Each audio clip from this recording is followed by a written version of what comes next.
ये एक फिक्शन है, नावल है खलील जबरान का इब्ने आदिम। उसमें उसने अपना एक तस्वुर बयान किया है खुदावन यस्सु के बचपन के बारे में, कि वो कुछ बच्चों के साथ खेल रहा था, रेस वो लगा रहे थे, तो वो जानबूझकर हार जाता। जब उससे पूछते तू क्यों हर बार हार जाता है, तो वो कहता मैं हारने के लिए ही आया हूं, मेरी हार में ही तुम्हारी जीत होगी। उसके बचपन के बारे में कुछ और रवायात हैं, ये फिक्शन मैंने बताई है, ये रवायत नहीं। अभी मैं आपको रवायत बता रहा हूं।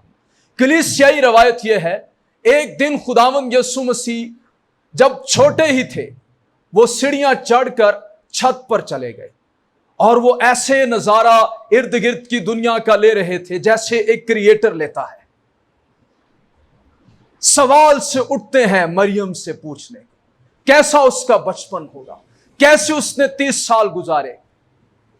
मेरे पास ज्यादा इसके आंसर नहीं, एक आंसर बाइबल में से है। वो फर्माबरदारी करता रहा, वो ताबे रहा, अपने पेरेंट्स के वो ताबे रहा।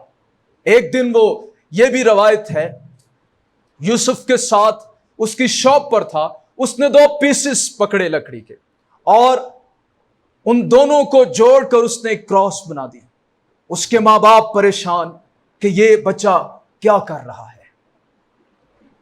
सो वो ऑलवेज जानता था कि बाप की मर्जी इस उम्र के हिस्से में मेरे लिए क्या है। जब बच्चा, जब वो लड़का, जब वो जवान, तो वो अपनी लाइफ में सीजन्स को समझता था।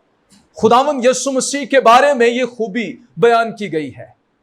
वो कहता अभी मेरा वक्त नहीं आया, यही कहता ना।